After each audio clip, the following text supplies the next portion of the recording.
Le Seigneur parle à quelqu'un, dit « Arrête et sache que je suis Dieu. Tes défis et tes problèmes ne sont pas trop grands pour moi. Trop longtemps dans ta vie, j'ai été ton dernier choix. Mais regarde avec attention maintenant à quel point tes efforts ont été en vain. Combien de temps clocheras-tu entre moi et les autres options qui s'offrent à toi? Prends une décision. Si tu crois en moi, abandonne tout, délaisse tout, accroche-toi de tout cœur à moi et admire ce que je ferai avec ta vie. Je ne veux plus être le deuxième choix, mais si tu te donnes à moi, donne-toi tout entier. Et je peux faire plus avec une vie consacrée qu'avec des années d'efforts. Change ta voix, prends une décision, accroche-toi à moi. Et aucun de tes défis ni de tes problèmes n'est un challenge pour moi.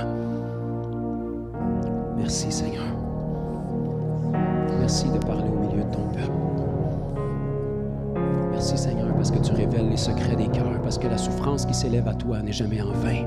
Tu entends celui qui souffre, tu entends les pleurs et tu entends les cris, tu entends les soupirs. Et lorsqu'on s'approche de toi, tu es le Dieu qui intervient, tu es le Dieu qui parle, tu es le Dieu qui met en lumière, tu es le Dieu d'espoir, tu es le seul chemin, la seule vérité, la seule vie. Merci Seigneur de nous permettre de rester accrochés à cette vérité. Seigneur, on ne veut pas seulement t'aimer, on veut t'aimer de tout cœur. On ne veut pas que tu sois un de nos amants, on veut que tu sois le seul. Merci de garder nos cœurs entiers à toi, nos pensées fixées sur toi. Que quoi que ce soit qui vient prendre la place dans la relation entre nous et toi, tu puisses l'épurer, tu puisses l'enlever. Merci de nous avoir donné ton précieux Saint-Esprit pour être capable de mettre les choses en lumière, pour être capable de nous préserver de faire fausse route et nous garder solidement ancrés à toi. Quel privilège, Seigneur, de te connaître. Quel privilège que tu sois vivant et actif dans chacune de nos vies. Quel privilège que tu te soucies de nous, intimement. Tes pensées pour nous sont plus nombreuses que les grains de sable sur le bord de la mer. C'est à ce point que nous avons de l'importance à tes yeux. Aide-nous à ne jamais l'oublier, à ne jamais être séduits par les mensonges du diable qui veulent nous dévaloriser. Précieux comme la prunelle de ton œil, c'est qui nous sommes pour toi. Merci pour cette grâce infinie. Amen. Amen. Alléluia. C'est bon signe quand on a de la difficulté à transitionner dans une église. C'est parce que quand la présence de Dieu est là, vous savez, quand la Bible nous dit dans Hébreux, chapitre 4, et le verset 13, que tout est nu et découvert devant celui à qui nous devrons rendre des comptes.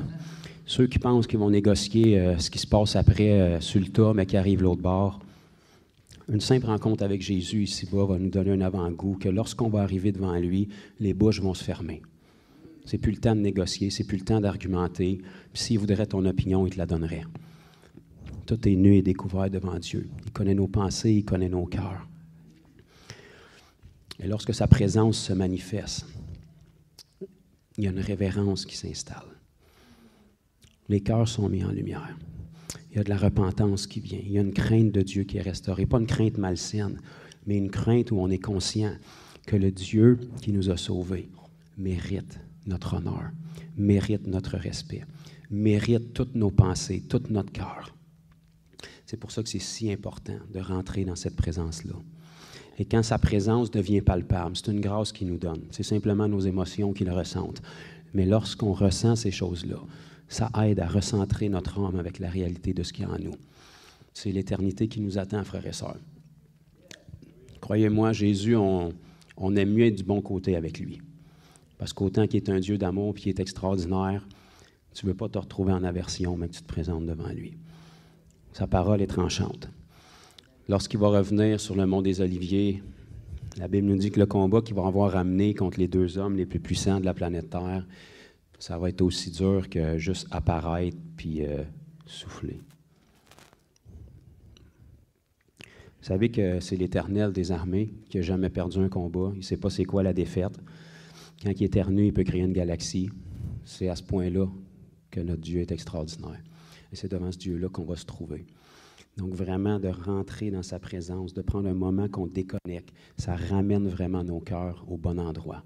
Ça met du ménage dans notre vie, ça met en lumière les distractions. Puis c'est une bonne chose.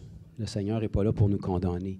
Dans son amour, il est là toujours pour nous ramener, pour pas qu'on fasse fausse route. C'est ça qu'un bon parent fait avec ses enfants.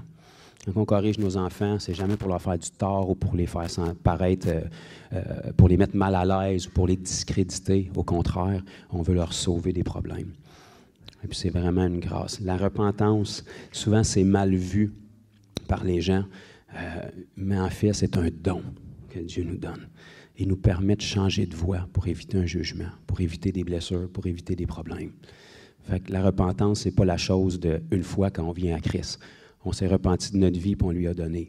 Mais depuis, on change notre façon de penser quand il nous révèle des choses. C'est ça une vie de repentance. C'est ça qui plaît à Dieu. C'est ça qui va permettre que lorsque vous puis moi, on va se présenter devant lui. Parce que ça va arriver. Dire une affaire, que tu crois en Jésus ou pas, tu as une rencontre avec lui qui t'attend. La Bible dit que tout genou va fléchir et toute langue va confesser. Tu as le choix de le faire volontairement ou de le faire de force. Mais tu as une rencontre avec lui qui t'attend de toute façon. Et ce qu'on veut entendre, au-delà de tout, c'est bon et fidèle serviteur. Entre dans la joie de ton maître. C'est toujours agréable d'avoir un encouragement, c'est toujours agréable d'avoir une félicitation. Fait qu'en passant, si vous en voulez, allez pas dans le ministère, parce que généralement, c'est plus le contraire que vous allez avoir. Mais s'il y a une personne duquel on va avoir un bon témoignage, c'est Jésus lui-même. Si Jésus peut te regarder et te dire « bon et fidèle serviteur », ça vaut tout l'or du monde. Et c'est ce qui se plaît à nous dire quand on rentre dans sa présence. Même lorsqu'il prend le temps d'adresser les choses de notre cœur, les façons qu'on pense, les façons qu'on parle sur les gens, c'est bien, c'est bon. Il ne le fait pas dans la colère, il le fait dans l'amour pour nous préserver. Il n'est pas en train de dire « t'es pas bon, regarde ce que tu fais ». Il est en train de dire « t'es tellement extraordinaire, regarde ce que tu peux faire, regarde ce que tu as la capacité de faire maintenant. Tu n'es plus comme ça. Abandonne cette façon de penser-là, cette façon de parler-là. Je t'ai appelé à plus. Aie une marche digne de l'appel que je t'ai donné. » Amen. OK. Hey, on va aller dans la Bible ce matin, si ça ne vous fait rien. Si ça vous fait de quoi, vous savez par où quitter l'endroit.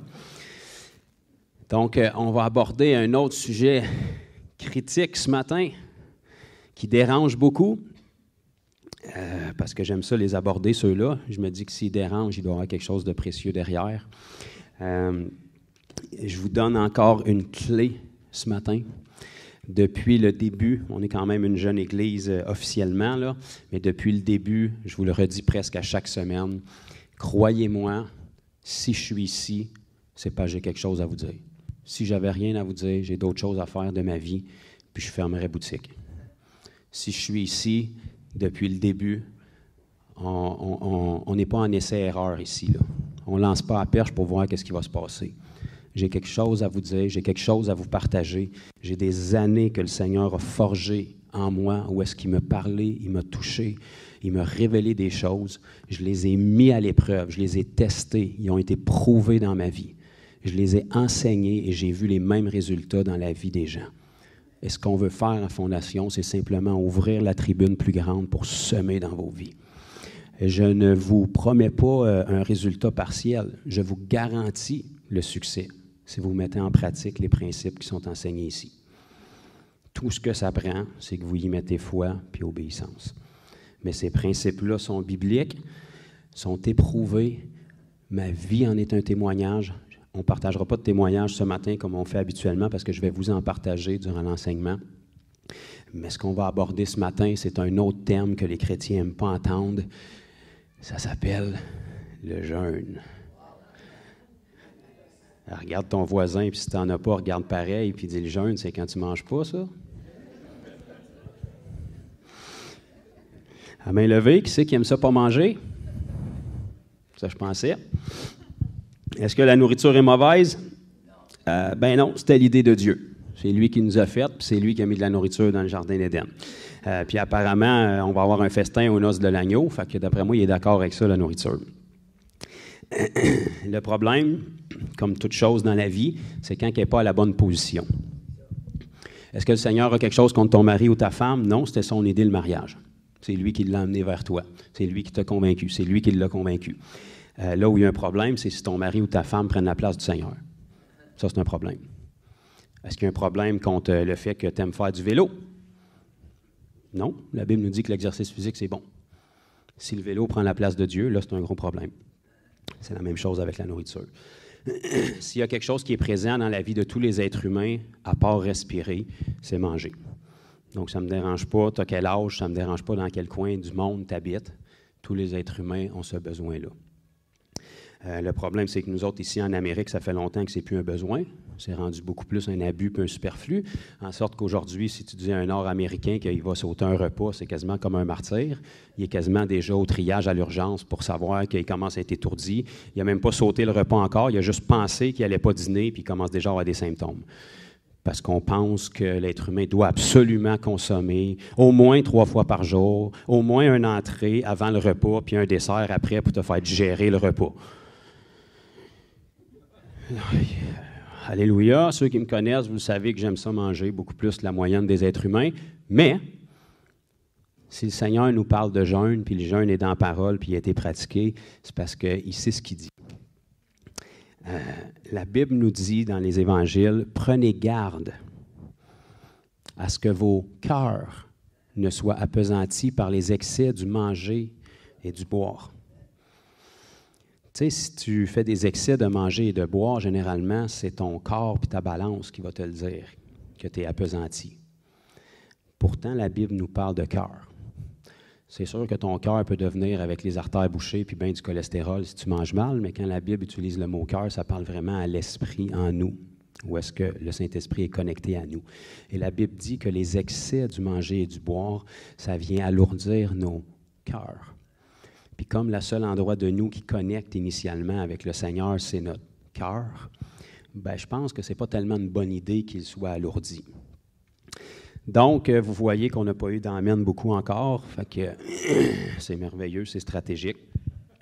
Donc, le jeûne, c'est un principe qui a été établi depuis longtemps, bien avant notre alliance.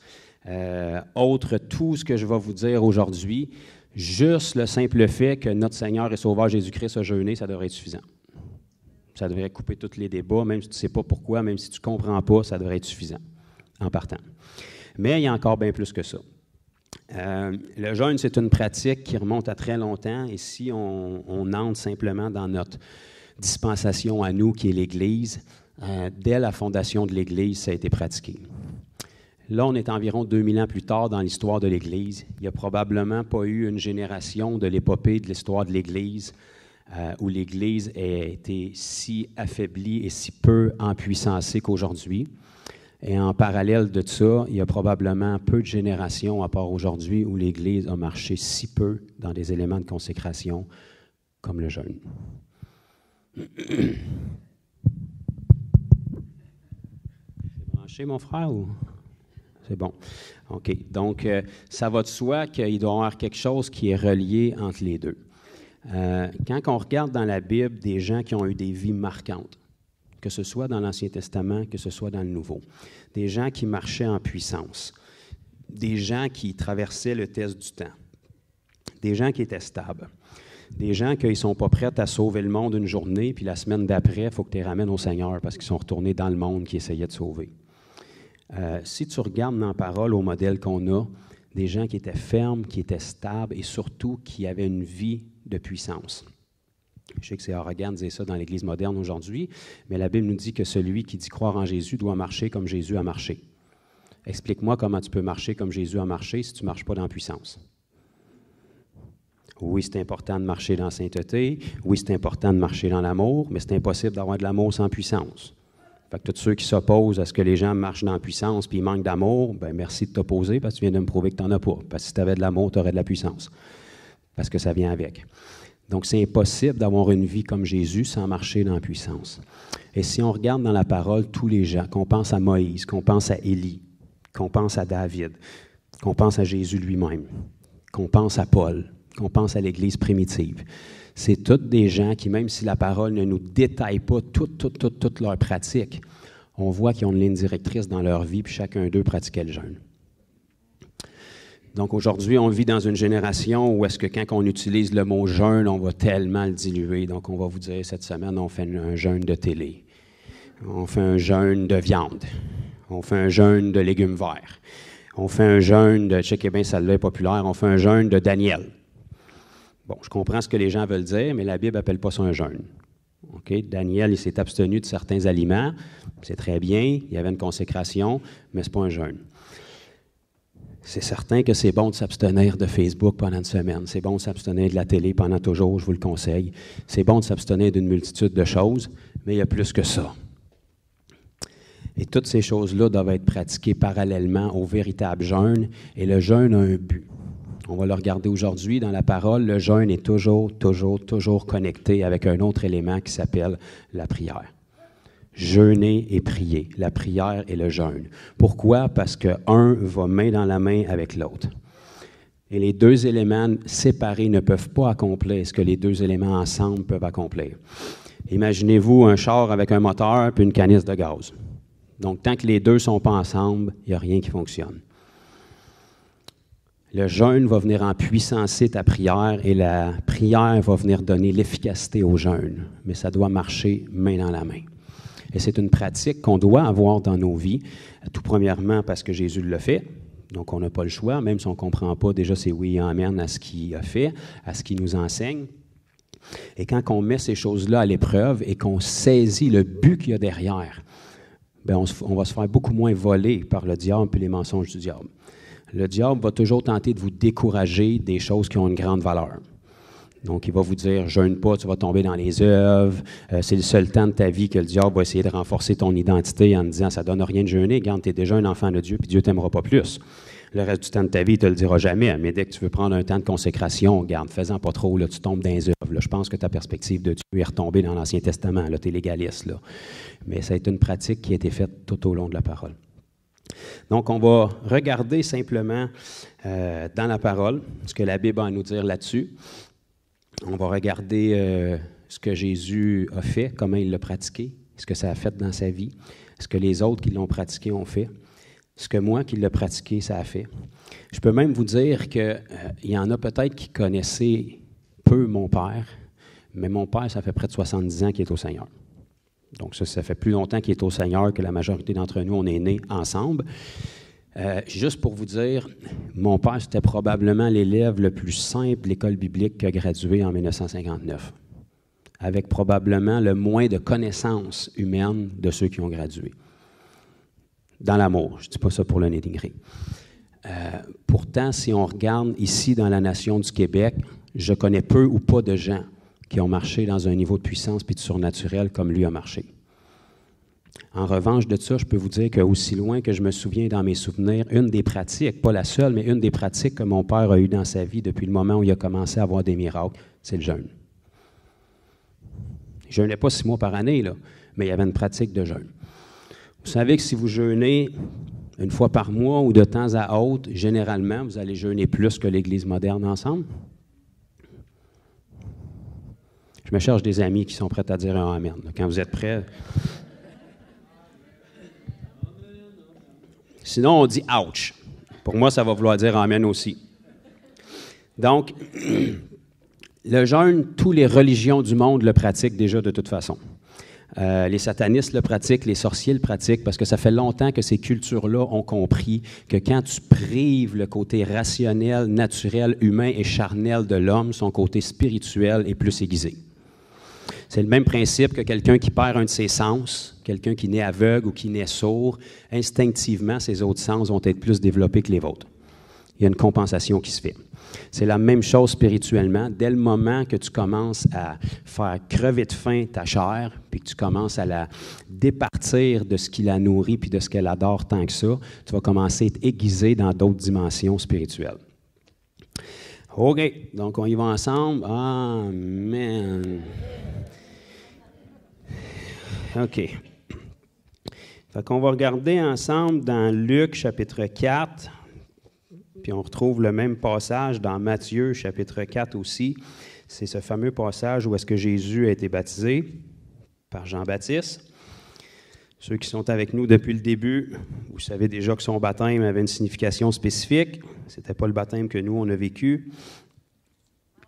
Si vous ne le savez pas, retournez sur la chaîne YouTube dans Questions-réponses, vous l'avez. Donc, dans Luc, chapitre 4, on va voir ici. Ça commence par Jésus. Quel beau chapitre. Jésus rempli du Saint-Esprit revint du Jourdain et il fut conduit par le même esprit duquel il était rempli dans le désert. Donc souvent les gens se souviennent que Jésus est sorti du désert rempli de Saint-Esprit et de puissance, mais là il n'est pas rentré encore dans le désert puis il est déjà rempli. OK. Où il fut tenté, OK, fait qu'il a été conduit par l'Esprit, mais il a été conduit par l'Esprit à un endroit où il a été tenté. Apparemment, par qui est-ce qui a été tenté? Par le diable. Ça va de soi, parce que la Bible nous dit que Dieu ne tente personne. Donc, il a été tenté par le diable pendant 40 jours. Il ne mangea rien durant ces jours-là. Fait que ça, pour ceux qui cherchent un échappatoire, là, ça veut dire qu'il jeûnait. Lisez-les dans Matthieu, puis ça utilise le mot jeûne. Fait qu'il ne mangea rien. Rien manger, ça veut dire qu'il mangeait rien. Il n'y avait comme pas de nourriture qui rentrait dans sa bouche pour aller dans son corps. Fait que ça ne nous dit pas qu'il ne buvait pas, mais il ne mangeait rien. Fait que le jeûne, c'est l'absence totale de toute nourriture, solide ou liquide. Fait que ça veut dire que tout ce qui vous reste, c'est de l'eau. Ça va vous faire du bien de manger avec des légumes, ça va vous faire du bien de couper la TV, ça va vous faire du bien de couper ça, mais ce n'est pas un jeûne. Ça va vous faire du bien, puis c'est bien. Mais jeûner, ça veut dire se détacher, premièrement, de la distraction de la nourriture et du temps que ça nous prend, parce que si on calcule le nombre de temps dans une journée qu'on prend pour manger, puis pour préparer le manger, puis pour digérer le manger, puis pour torcher le manger, il ne vous reste plus grand temps, surtout si vous avez des enfants. Fait que si on fait juste enlever cette distraction-là et le temps qu'on y met, en plus de ce qu'on s'apprête à lire, parce que la Bible nous dit ici qu'il a été 40 jours dans le désert où il ne mangea rien. Non seulement dans le désert, il ne mangeait rien, mais il n'y avait rien à faire. C'est ça le désert. C'est pour ça que la majorité des prophètes de l'Ancien Testament passaient une partie de leur vie dans le désert, parce que dans le désert, il n'y a rien. C'est beau du sable, mais à un moment donné, tu as fait le tour, là. Fait que c'est un endroit où est-ce qu'il n'y a pas de distraction, et la seule distraction qui restait, qui était la nourriture, il l'avait enlevée aussi. Fait que là, il y avait de l'eau, possiblement, il y avait lui, ses sandales, la chaleur, du sable, puis Dieu.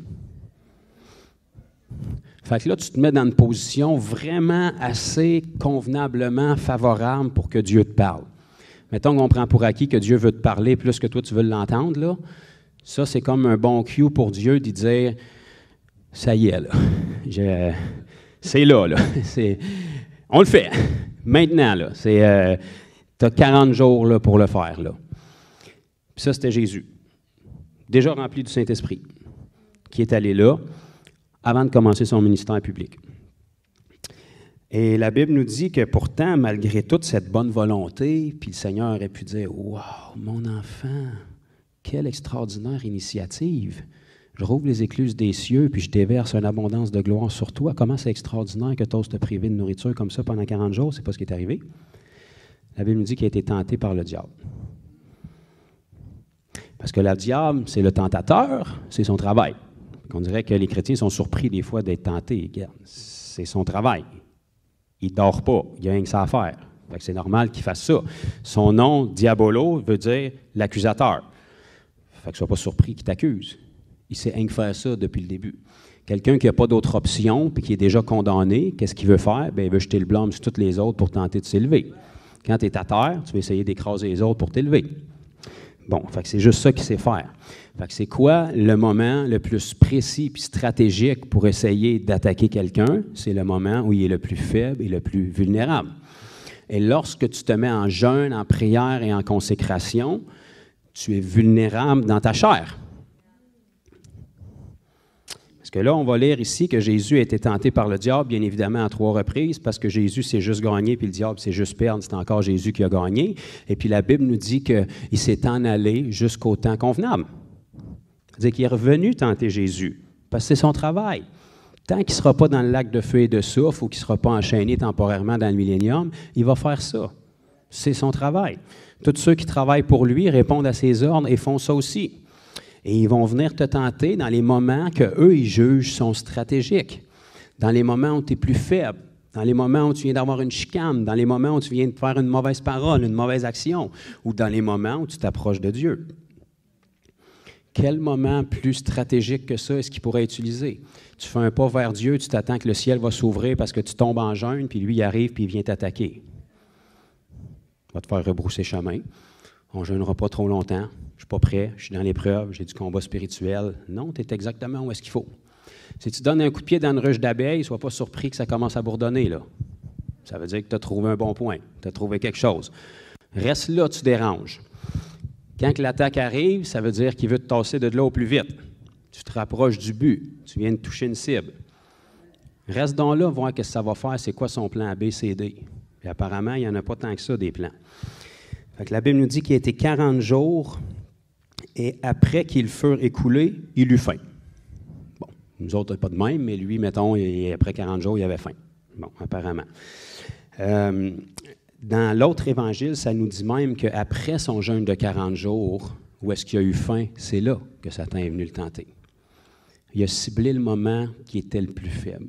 Il a ciblé le moment qui était le plus à bout. Tu sais, dans le désert, c'est pas tant confortable non plus, là. On s'entend que tu n'as rien à faire. Il n'y avait pas des lit kings dans ce temps-là. Il y avait de la chaleur en masse. Probablement qu'ils ne se traînaient pas un petit air climatisé avec des gourdes d'eau rafraîchissantes. C'était pas tellement confortable pour sa chair. Puis, tu sais, 40 jours, dans ce temps-là, c'était 40 jours comme aujourd'hui, là. C'était des journées de 24 heures. Fait que c'est pendant 40 jours de temps qu'il était là. Sans manger, à chercher la volonté de Dieu, puis à se consacrer. Et là, le diable est venu vers lui pour le tenter. Il l'a tenté à 3 reprises. Je vais sauter ça parce que je sais que vous le savez tous déjà par cœur. Il a essayé d'attaquer son identité, comme il avait fait avec le premier Adam. Ça n'a pas marché avec Jésus. Il a essayé d'y offrir un règne que Jésus avait déjà de toute façon. Ça n'a pas marché. Puis Jésus a été victorieux sur lui. Et puis, il s'est retiré jusqu'au temps convenable. Et puis, Jésus est sorti de là revêtu de la puissance du Saint-Esprit parce qu'il l'était quand il est rentré dans le désert de toute façon. Puis là, son âme s'était alignée parce que son âme avait été écrasée. Sa chair avait été écrasée. Savez-vous que Jésus avait ça de la chair aussi? Tu sais, s'il n'y avait pas eu de chair, il n'aurait pas pu être tenté. La Bible nous dit qu'on a un souverain sacrificateur qui est miséricordieux envers nous, qui peut avoir compassion parce que lui aussi, il a été tenté. Check bien celle-là, en toutes choses. Fait que dans le feu de l'épreuve, quand tu penses que tu es celui qui est plus attaqué sur la planète Terre, là, ça va aller. Jésus a été tenté en toutes choses. Si Jésus n'avait pas eu de chair, quand il priait avec intensité dans le jardin de Gethsémane et puis qu'il suait du sang, quand même un bon niveau d'intensité, là, s'il n'y avait pas eu de chair, il n'aurait pas pu dire « si c'est possible que cette coupe s'éloigne de moi ». Parce que dans sa chair, il savait que les clous rouillés des mains et des pieds, c'est pas top-top. Il n'était pas sa morphine non plus, là. Il ressentait tout. Se faire arracher la barbe, se faire cracher d'en face, se faire défoncer la tête avec une couronne d'épines, tout nu sur une croix, c'est pas top-top, là. Il savait qu'est-ce qu'il allait avoir à vivre. Puis il y avait l'option dans sa chair, si c'est possible que cette coupe s'éloigne de moi. Tout à coup que j'aurais manqué un verset d'un rouleau de l'Ancien Testament puis que j'aurais un échappatoire, mettons.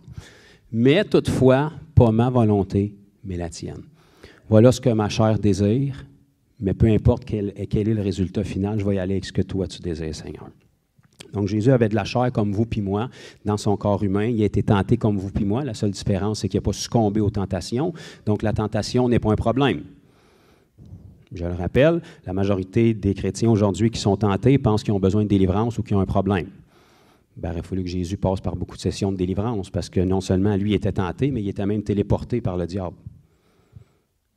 Tu sais, je l'ai dit il y a quelques semaines, là, mais si vous rencontrez un chrétien à l'église le dimanche puis qu'il vous dit « Ah, c'était spécial en fin de semaine passée, le diable m'a pris puis il m'a amené dans une autre ville puis il m'a proposé des affaires », probablement que le culte va être long cette journée-là puis qu'il va passer par une bonne session de délivrance, là.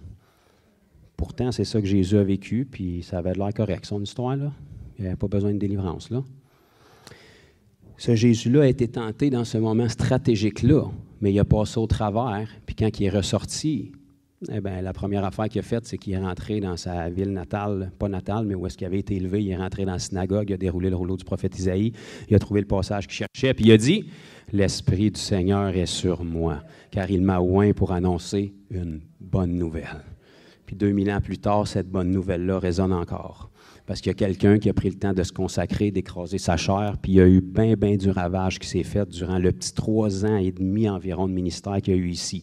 La majorité d'entre vous puis moi, ça fait plus que 3 ans qu'on est à Christ. On a déjà une extension de ministère que Jésus n'a pas eu.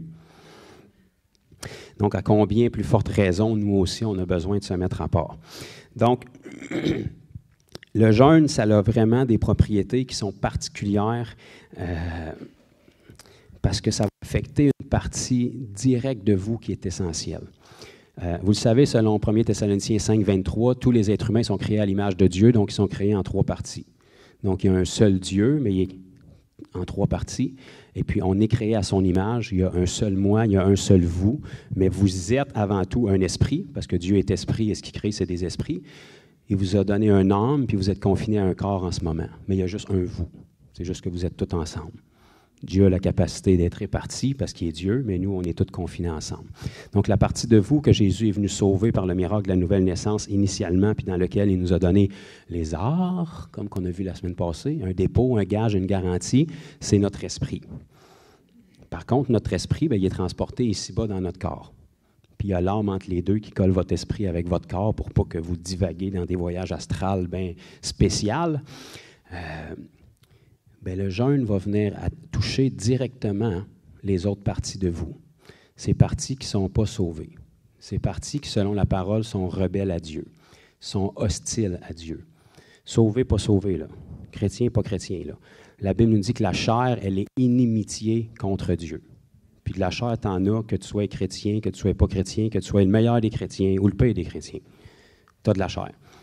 Puis ta chair, elle ne se domptera pas. Quand même que tu y balances des versets dessus pendant 10 ans, elle va encore contester. Tu lui donnes une solution à déjà 10 autres problèmes. Vous comprenez que les chrétiens qui ont un problème pour chaque solution, là, c'est parce qu'ils vivent dans la chair. Jamais d'optimisme, jamais de positivisme, jamais de témoignage, jamais de gloire, qu'une agonie qui ne finit plus. Fait que tu aurais été mieux de ne pas venir au Seigneur, si je comprends bien. Parce que tu avais de l'air plus heureux quand tu étais dans le monde. Ferme la parenthèse. Donc, dans la parole, on a des gens qui ont pratiqué le jeûne et c'était toujours conjointement avec la prière, souvent pour prendre des décisions qui étaient très importantes, pour être sûr de bien connaître la volonté de Dieu, de prendre du temps pour se mettre à part, pour être capable d'entendre ce que Dieu avait à leur dire. On peut penser à Moïse qui était 2 fois 40 jours sur le mont Sinaï, où est-ce que lui, c'était comme encore bien plus qu'un jeûne, parce que c'était surnaturel. Il était dans la présence complète du Seigneur, face à face avec Dieu, d'une façon qu'on peut difficilement saisir, nous, avec notre cerveau humain, mais ça l'a assez fait un effet sur lui que quand il est redescendu, il avait la face qui chaînait pas mal. Et la Bible nous dit que spirituellement, maintenant, c'est la même chose pour nous. Nous tous qui, le visage découvert, contemplons sa gloire. Nous sommes transformés en la même image, de gloire en gloire. Ce n'est pas un poème que je vous ai écrit, là, c'est dans 2 Corinthiens, chapitre 3, versets 18 à 20. Donc, ces hommes-là avaient des pratiques de jeûne et ils ont été utilisés puissamment par Dieu. Élie, un prophète qui a fait énormément de miracles, a eu des temps de jeûne aussi, dans des moments difficiles, puis c'était pas agréable, ces temps de jeûne. Tu sais, quand tu viens de massacrer 850 faux prophètes, 850 contre 1, c'est une pas pire victoire, là. La reine n'est pas contente, Mme Jézabel fait une crise, puis elle te menace, tu pognes la chienne, puis tu t'en vas te cacher dans le désert. Tu viens d'en planter 850, là. Ça ne devrait pas être trop pire de te taper à la reine aussi, là. Mais non, il était humain comme vous puis moi. Une menace dans sa chair, il a eu peur. Quand il a fait des miracles, la main du Seigneur était sur lui, puis il n'a pas eu peur de confronter 850 faux prophètes. Il se moquait d'eux autres même. D'après moi, votre Dieu dort, il est peut-être en vacances, parlez plus fort, essayez encore. Rajoutez-en de l'eau, il n'y a pas de problème. Parce que là, la présence de Dieu était sur lui. Puis là, il n'y avait rien qui l'effrayait. Mais c'était juste un homme. Quand ça l'a passé puis que la menace est venue, la peur l'a pris pour les paroles d'une reine. Il a régressé de tout ce qu'il avait fait puis il est allé se cacher dans le désert puis il demandait la mort. Mais au moins, il était en jeûne. Fait que le Seigneur ne l'a pas laissé là puis il a envoyé un ange qui a dit hey, « Ça va aller, mon homme, là, OK? » On arrête le niaisage, là, puis on revient, on se remet, j'ai encore de l'ouvrage à faire avec toi. C'est la même chose pour vous puis pour moi. Donc, le jeûne, c'est une pratique qui est extrêmement importante. Paul, qui était un personnage majeur de notre Nouveau Testament, on s'entend qu'il a eu quand même une vie marquante. une vie de puissance, une vie de stabilité. Si Paul n'avait pas été stable dans sa foi, les églises du Nouveau Testament auraient eu un gros problème, là, parce que c'est lui, en prison, dans des prisons miteuses, qui était obligé de les relever et de les encourager avec des lettres. Pendant qu'eux autres étaient assis bien tranquilles dans l'église à critiquer sa couleur des chaises, lui il était en prison, il était persécuté injustement, puis il était obligé de leur écrire des lettres pour les encourager. Fait que si Paul avait été instable, là, les églises auraient eu un gros problème. Là. On n'a plus de plan B, là. Paul n'est plus là, il n'y a plus de plan B. Là. Qu'est-ce qu'on va faire? Bien, ce Paul-là, il y avait des pratiques de jeûne dans sa vie. Une clé qu'on a partagée dans les dernières semaines, c'était le parler en langue. Apparemment, ça y a bien servi. Paul disait, je me réjouis parce que je parle en langue plus que vous tous. Puis il disait ça à une des plus grandes églises du Nouveau Testament à Corinthe. Mais on peut voir aussi que Paul avait des pratiques de jeûne dans sa vie. D'ailleurs, Paul a rencontré le Seigneur durant un jeûne. Lorsqu'il a fait un face-à-face avec Jésus, sur le chemin de Damas, puis qui est tombé aveugle à cause de l'éclat de la lumière, il a été 3 jours sans manger, jusqu'à temps que notre frère Ananias aille le visiter. Ça lui a remis les idées en place. Quand tu fermes la switch, tu fermes la lumière, puis tu ne manges plus, tu fais juste attendre pendant 3 jours, tu as le temps de penser, puis tu as le temps que le Seigneur te parle. Puis c'est ce que le Seigneur a fait. Il est obligé d'avoir une petite interruption. Il est obligé d'avoir un temps de mise à part. Il est obligé d'avoir un temps où est-ce qu'il n'y avait pas de distraction qui était là pour pouvoir saisir qu'est-ce que le Seigneur avait sur sa vie, pour pouvoir changer sa route un peu. Fait qu'il est devenu de Saul à Paul, et dès le moment que la lumière est rentrée, il s'est tout de suite mis à prêcher. Donc, on va regarder dans 1 Corinthiens, chapitre 11.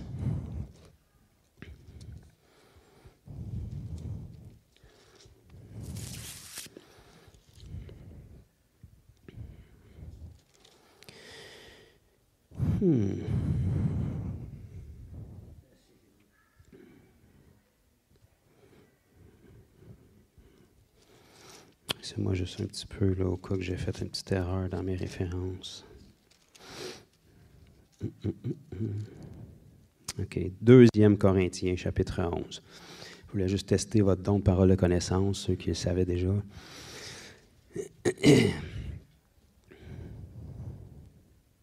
Donc, 2 Corinthiens, chapitre 11. Commençons donc au verset 23. Paul, parce qu'il était forcé, ce n'était pas son désir premier, mais il était obligé de donner un petit peu son CV pour faire valoir la validité de ses paroles à l'Église de Corinthe. Et puis il leur disait ici, à partir du verset 23, « Sont-ils ministres de Christ? Je parle aux hommes, je parle en homme qui extravague. Je le suis plus encore. » Bon. Par les travaux, bien plus. Par les coups, bien plus. Par les emprisonnements, bien plus. Souvent en danger de mort. 5 fois, j'ai reçu des Juifs les 40 coups moins 1. 3 fois, j'ai été battu de verge. 1 fois, j'ai été lapidé. 3 fois, j'ai fait naufrage. J'ai passé 1 jour et 1 nuit dans l'abîme. Fréquemment en voyage. J'ai été en péril sur les fleuves, en péril de la part des brigands, en péril de la part de ceux de ma nation, en péril de la part des païens. Donc, on dirait que comme tout le monde était un peu contre lui, là.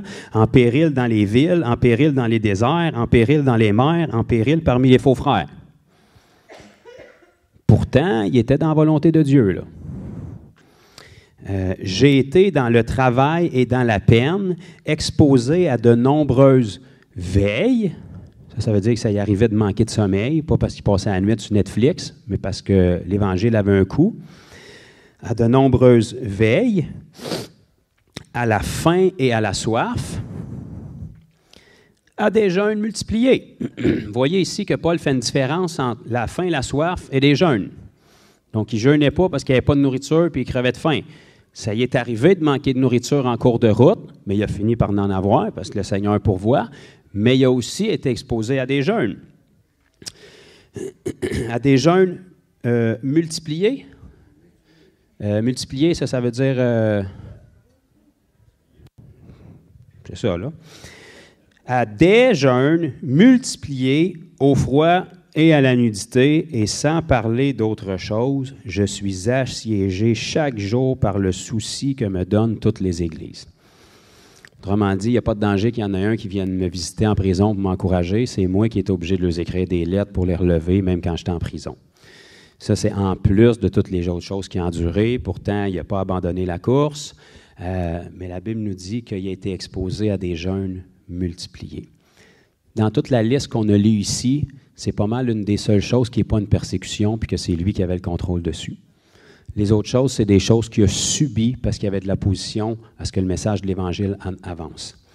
Les jeûnes multipliés, ça ne tombe pas dessus par hasard, là. Le Seigneur n'a pas saisi Paul pour l'empêcher de se nourrir. C'est lui qui a décidé de se mettre en jeûne pour être capable d'entendre la voix de Dieu, d'écraser sa chair, puis d'être capable de marcher davantage par l'Esprit. Merci, Papa. Je savais que tu savais que c'était vrai. OK, dans Actes chapitre 13. Pour ceux qui pensaient qu'on passerait un samedi sans aller dans Actes, là, c'est raté. On va essayer d'y aller au moins une fois par samedi, ne serait-ce que pour frustrer les religieux. Actes chapitre 13.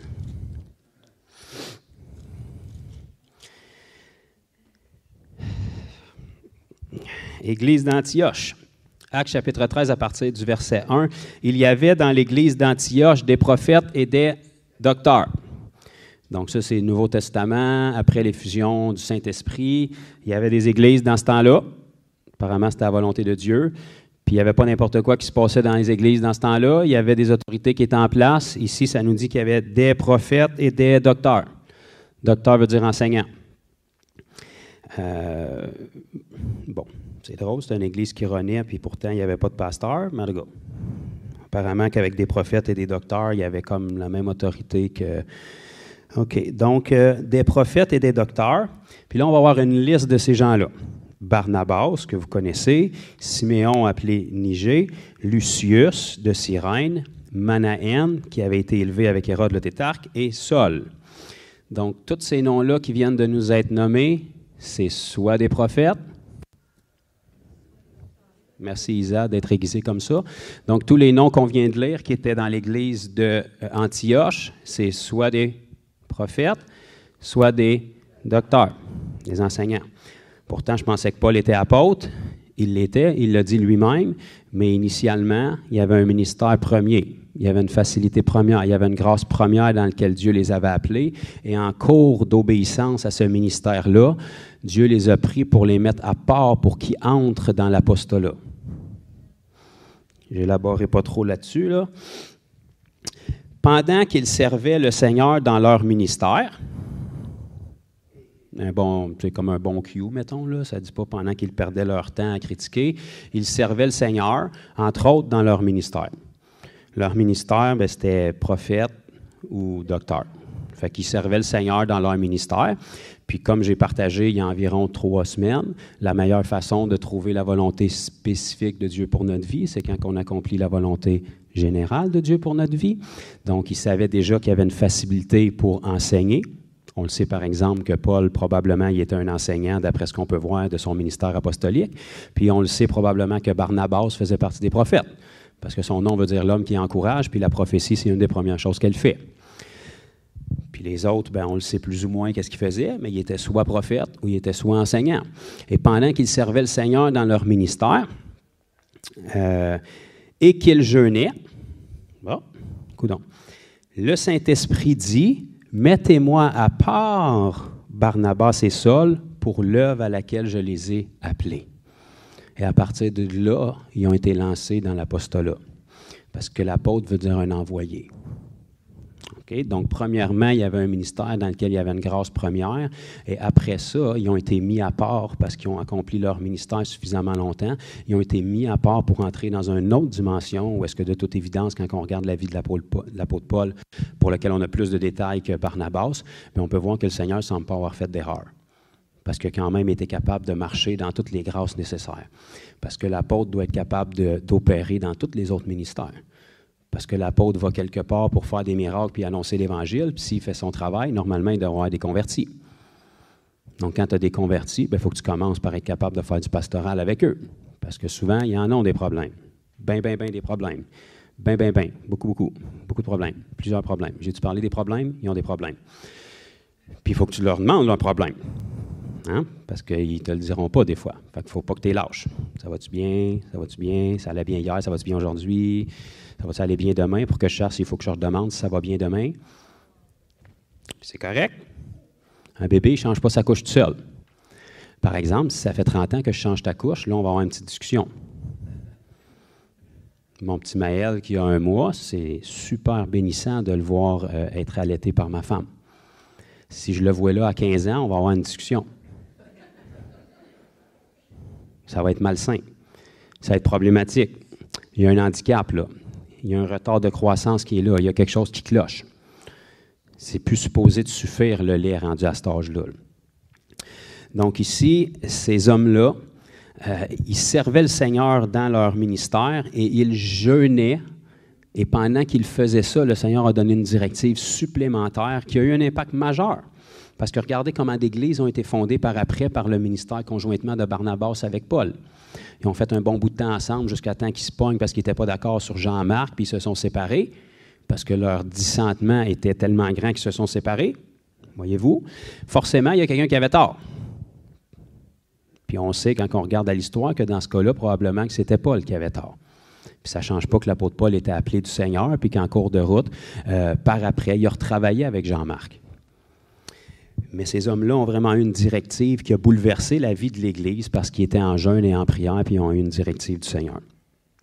Tournez juste d'une page dans le chapitre 14.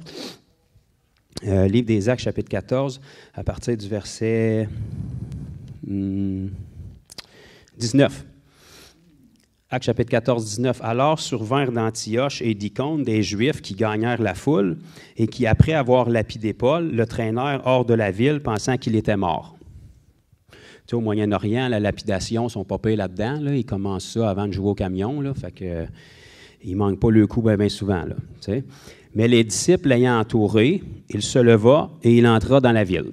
Fait que Paul s'est fait lapider au point qu'il était sûr qu'il était mort. Ils l'ont traîné. Si on regarde un petit peu plus loin dans la parole, on découvre que vraisemblablement, il était mort parce que ça balance avec le moment où est-ce qu'il nous dit qu'il a été enlevé en esprit ou dans son corps, il ne sait pas, mais qu'il a vu des choses au 3e ciel qu'il n'est pas capable d'expliquer. Bien, si tu regardes dans le timeline, ça balance avec ce moment-là où il a été lapidé puis laissé pour mort. Mais il est revenu à la vie parce que les disciples ont prié pour lui.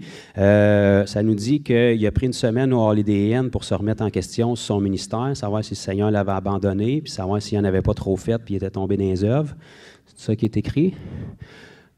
Non, c'est écrit le lendemain. Ah, coudonc. Bon, le lendemain, il partit pour Dèbe avec Barnabas. Quand ils eurent évangélisé, il est reparti évangéliser le lendemain. La même affaire qu'il avait faite, qui avait été lapidé la veille, il s'est dit, d'après moi, on a touché une clé, là. On va changer de ville, puis on va refaire la même affaire le lendemain. Puis si vous regardez, quand il est rentré à Derbe, Derbe, c'est dans la province de Galatie. Fait que c'est pour ça que quand vous lisez dans le livre de Galates, puis c'est écrit « Quand je suis allé chez vous la première fois, je n'étais pas beau à voir, puis c'est à cause d'une maladie que vous m'avez reçue. » C'est pas une écharpe dans sa chair, c'est parce qu'il avait été lapidé la veille. Fait qu'on n'utilise plus ce verset-là pour justifier qu'on reste malade, là. Il venait d'être lapidé, il s'est secoué, il est rentré le lendemain. Probablement qu'il était ébouriffé un peu, qu'il avait la face coupée, puis qu'il était sale. Il a été accueilli.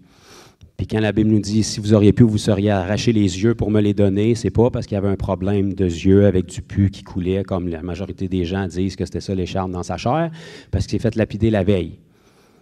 Parce que c'est sûr qu'il y avait de la garnotte dans les yeux, c'est sûr qu'il saignait, c'est sûr qu'il était ébourifié, c'est sûr probablement qu'il y avait un œil ou deux au beurre noir. Merci Seigneur. Donc, quand ils eurent évangélisé cette ville et fait un certain nombre de disciples, bon, ça a porté fruit quand même qu'ils évangélisent, ils retournèrent à Lystre, à Icône et à Antioche, fait qu'il est retourné à l'endroit où est-ce qu'il avait été lapidé, fortifiant l'esprit des disciples et les exhortant à persévérer dans la foi.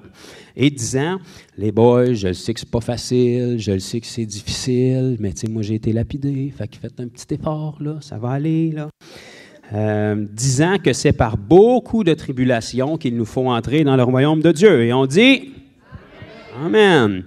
Donc, il y a une différence entre les tribulations que le diable envoie contre nous parce qu'on est dangereux pour l'ennemi puis qu'on fait notre travail, ou ce qu'on appelle des tribulations parce qu'on est assis sur notre steak puis on passe notre temps à se regarder le nombril puis le diable n'a même pas besoin de s'inclure dans le processus. On est juste à terre parce qu'on se séduit nous-mêmes à entendre la parole puis à rien faire dessus. Comprenez pourquoi les gens n'aiment pas tant que ça, là? Fait que la majorité des tribulations que les gens appellent une tribulation dans l'Église moderne aujourd'hui, c'est simplement eux autres qui sont écrasés parce que le diable n'a même pas besoin d'être bon pour les attaquer. Ils sont tout seuls sur le terrain de bataille puis ils ne bougent pas. Fait que tu sais, même si l'archer il est vraiment pas bon, là, il va finir par t'avoir. Là. Tu sais, il y a à peu près 1 mois de temps avec tout son rôde de flèche à te lancer. Là. Il va finir par te pogner quelque part. Là, parce que tu es stagnant, tu ne bouges pas. Pourquoi tu ne bouges pas? Parce que la chose qui te permet de bouger, selon Éphésiens 6, c'est tes souliers à tes pieds. Puis tes souliers à tes pieds, la Bible nous dit que c'est les ailes que donne l'Évangile de paix. Donc, quand tu prends l'Évangile puis tu la mets en action, ça fait de l'Évangile les actions. Fait que si tu n'évangélises pas, tu es nu-pied, tu es sur place, tu n'es pas capable d'aller nulle part parce que tu te fais mal partout où est-ce que tu vas, puis tu essaies juste d'éviter les coups sur le terrain, puis tu marches comme quelqu'un qui est sur le bord de la plage, nu-pied, puis là, le diable n'a pas besoin d'être vraiment bon pour t'attaquer. Tu vas nulle part, tu tournes en rond, tu n'avances pas. Tu fais juste éviter les coups, puis tu viens à peine de te relever d'un coup, puis là, tu en reçois un autre. Puis là, tu dis, le diable est tout le temps sur mon dos, je dois avoir un grand appel. Fais donc commencer juste par bouger, mettons. Juste faire quelque chose. Juste suivre la troupe. Tu sais, tu es tout seul en arrière pendant que le combat est en train de se faire en avant. C'est normal qu'ils vont s'attarder sur toi, là. Verset 23. Ils firent nommer des anciens dans chaque ville. Ce ne serait pas populaire, ça, non plus aujourd'hui. Je ne sais pas s'ils lui donnaient des rotoculteurs à cette époque-là, là, mais bon. Ils firent nommer des anciens dans chaque ville, et après avoir prié, et jeûné, arrête donc, toi. Après avoir prié et jeûné, ils les recommandèrent au Seigneur en qui ils avaient cru.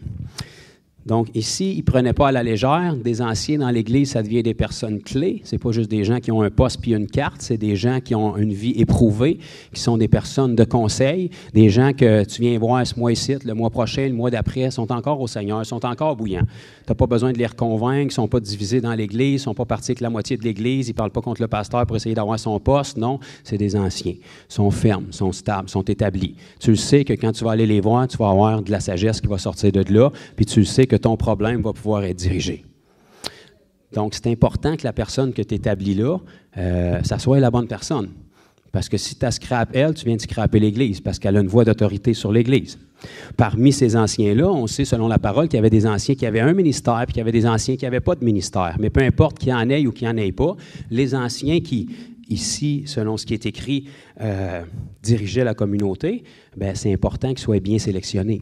Puis pour être sûr de faire un bon choix, ils ont pris le temps de prier et jeûner. Faire fermer les voies de la chair extérieure qui leur disait, lui, nomme-les pas, tu as vu ce qu'il enseigne, ça te tape ses nerfs. Lui, nomme-les pas parce que tu sais qu'il va te parler d'évangélisation. Lui, nomme-les pas parce qu'il va te parler de dîme. Lui, non, fais écraser ta chair pour être capable de prendre une décision éclairée. Pas ce que tu veux puis ce qui est agréable pour toi, mais ce qui va être bénéfique pour toute l'Église. Donc, à chaque fois qu'il y avait une décision majeure à prendre, apparemment, il prenait du temps de côté en jeûne et en prière. Donc, je pense que vous allez jeûner à midi. Il me reste 5 minutes pour changer le monde ou vous jeûnez jusqu'à 1 heure. Donc, allons ensemble dans Ésaïe. On va aller dans l'Ancien Testament, dans le livre d'un grand prophète. Comme ça, je vais être un prêcheur complet. Ésaïe 58, ma sœur. La chair et le sang n'ont pu te révéler ça, mais c'est mon Père qui est dans les cieux.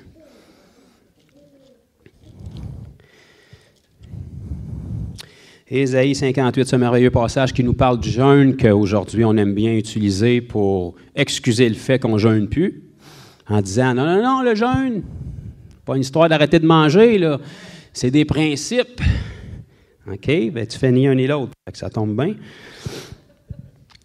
Ésaïe 58, à partir du verset 4.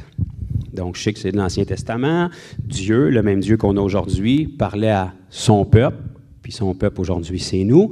La seule chose qui a de la différence, c'est l'alliance qu'il y avait, puis la petite page blanche vraiment mince qu'il y a entre Malachie puis Matthieu. Mais c'est le même Dieu. Donc, voici, vous jeûnez pour disputer et vous quereller. Par chance, c'est plus de même aujourd'hui, mais dans ce temps-là, il faisait ça. Là. Pour frapper méchamment du poing, vous ne jeûnez pas comme le veut ce jour. Bon, ça c'est rassurant. Pour que votre voix soit entendue en haut. Fait que maintenant qu'on prend, tout d'un coup, qu'on prendrait l'opinion de Dieu, mettons, que le jeûne, c'était son idée, parce que c'est sûr qu'il n'y a pas un humain qui aurait pensé à cette histoire-là. Donc, le jeûne, c'était l'idée de Dieu. Donc, si tu prends notre Créateur, puis le Créateur du jeûne, puis tu lui demandes, c'est quoi, toi, pour toi, Dieu, le jeûne? Bien, il te répondrait, le jeûne, c'est pour que votre voix soit entendue en haut. En haut, qu'est-ce qu'il y a? Bien, entre autres, il y a notre Père qui est dans les cieux, selon notre Père, là. Notre Père qui est aux cieux. Les cieux, c'est en haut. Bien, par grâce, on était assis avec lui dans les lieux célestes, puis il a été placé en nous avec son royaume. Fait qu'on est quand même proche de là. Donc, la Bible nous dit que le jeûne, premièrement, avant toute autre chose, c'est pour que votre voix soit entendue en haut. OK, on va y revenir, mais on va continuer. Est-ce là le jeûne auquel je prends plaisir? Un jour où l'homme humilie son âme. Donc Dieu dit, est-ce que je prends plaisir? Est-ce que vous vous humiliez comme quand vous jeûnez, puis des fois, il prenait le sac puis la cendre en plus? Courber la tête comme un jonc et se coucher sur le sac et la cendre. Est-ce là ce que tu appelleras un jeûne, un jour agréable à l'Éternel? Apparemment, de la façon dont il nous pose la question, non, ça ne lui était pas agréable. Pourtant, c'était des pratiques qui devaient être faites. Mais c'est les motifs qui sont derrière les pratiques qui annulaient l'efficacité de la pratique. Voici le jeûne auquel je prends plaisir. Ça, c'est là que tout le monde va dire « Ah ah! Tu vois? Pas grave si on mange pareil, là. Le véritable jeûne, c'est ça. » Attends, on va le relire ensemble. C'est pas écrit « Voici les pratiques auxquelles je prends plaisir ». C'est écrit « Voici le jeûne auquel je prends plaisir ». Ça veut dire que tu dois pratiquer le jeûne avec ces motifs et ces pratiques-là dans ton jeûne, et après ton jeûne, et avant ton jeûne. Voici le jeûne auquel je prends plaisir.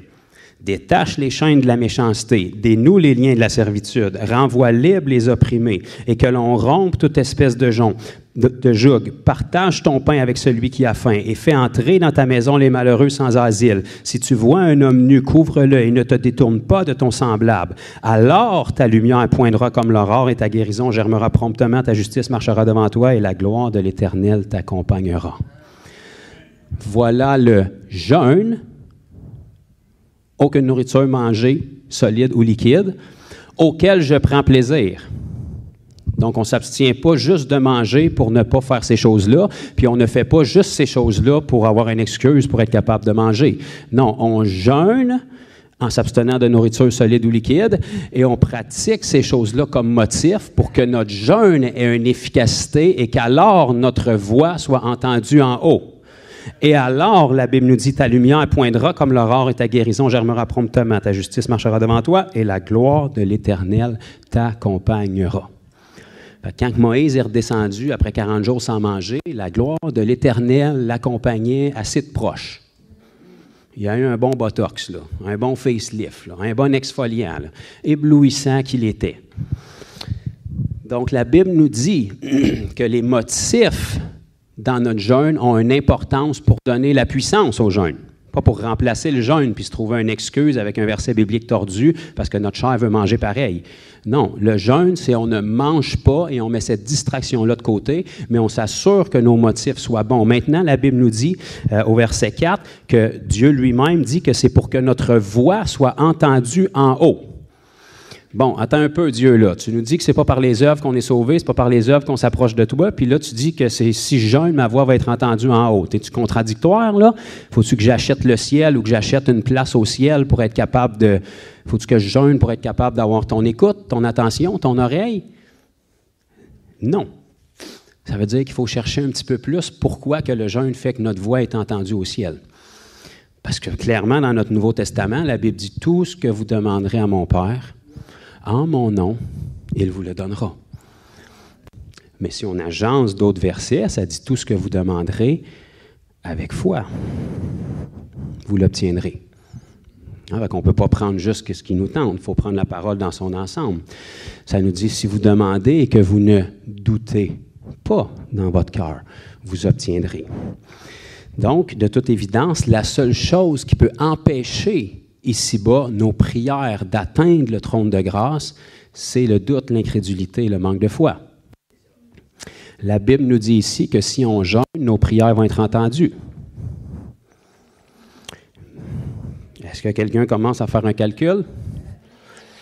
Jésus, dans Matthieu chapitre 17, est allé faire un petit tour sur une montagne particulière qui était probablement le mont Hernon, même si elle ne nous est pas nommée, où est-ce qu'il y a eu une petite transfiguration qui s'est faite, où est-ce qu'il est devenu éblouissant, où est-ce que Moïse est apparu avec Élie, ils ont eu un petit speech ensemble. Pierre Jean-Jacques était là complètement bouleversé. Pierre se devait absolument de se prononcer dans la situation parce qu'il faut tout le temps qu'il parle. Il s'est dit, on va faire des tentes ici, puis on va se faire un camping. Puis ça, fait que finalement, il ne savait pas ce qu'il disait parce qu'il était trop ébloui de ce qu'il voyait. Puis là, finalement, Moïse et Élie sont partis, puis il ne restait que Jésus pour qu'ils remettent leurs yeux sur Jésus. Puis ils sont descendus en bas de la montagne pour que finalement Jésus se rende compte qu'il y avait des problématiques, puis pourtant il n'était pas parti longtemps tant que ça. Mais les disciples se sont retrouvés avec une situation, ses bras, qui semblait d'être commune, genre quelqu'un qui avait un démon à délivrer. Bon, ça c'est traumatisant aujourd'hui pour l'Église moderne, mais dans la Bible, c'était une normalité pour les apôtres. C'est ça que Jésus leur avait enseigné à faire.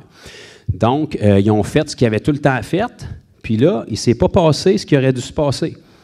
Le jeune homme lunatique en crise ne semblait pas d'être délivré.